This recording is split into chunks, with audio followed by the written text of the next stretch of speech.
রাজপথে ছিলেন, সে BJP support আছে, তাকে প্রকাশ্যে ওই দুর্নীতিগ্রস্তরা, ওই সমাজ বিরোধী যারা অনুপ্রবেশকারী পিটিয়ে মারলো, সে হসপিটালে থাকার পরে আজকে কালকে মারা গেল।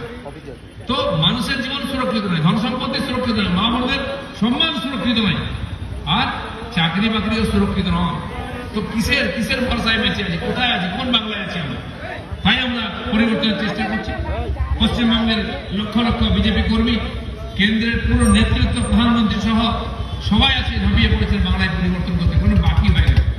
পশ্চিমবঙ্গ যদি সুরক্ষিত না হয়, যদি পশ্চিমবঙ্গ আর বাংলাদেশের মধ্যে যে সীমা আছে যদি কাঁটাতার না লাগে, এখনো 400 কিলোমিটার বাকি আছে। জমি দিচ্ছে না, সহায়তা করছে না, কেন্দ্র টাকা দিচ্ছে, টাকা পড়ে আছে, জমি দিচ্ছে না রাজ্য সরকার, তাই বন্ধ আছে। অমিত শাহ জোর করে করাচ্ছেন।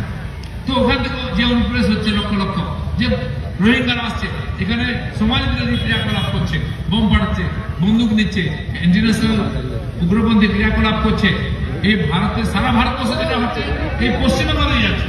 তাই পশ্চিমবঙ্গের সীমাকে শক্ত করতে হবে, পশ্চিমবঙ্গের মানুষকে সংগঠিত হয়ে এর প্রতিকার করতে হবে। এখানে দেশপ্রেমিক রাষ্ট্রবাদী সরকার চাই, যারা দেশের সীমাকে সুরক্ষিত করবে, সাধারণ মানুষের জীবনকে সুরক্ষিত করবে, মা বোনদের সম্মানকে সুরক্ষিত করবে, এখানকার শিক্ষা, এখানকার চিকিৎসা, স্বাস্থ্য পরিষেবা, এখানকার প্রশাসনকে সুরক্ষিত করে বাংলাকে সোনার বাংলা করবে, যেটা আমাদের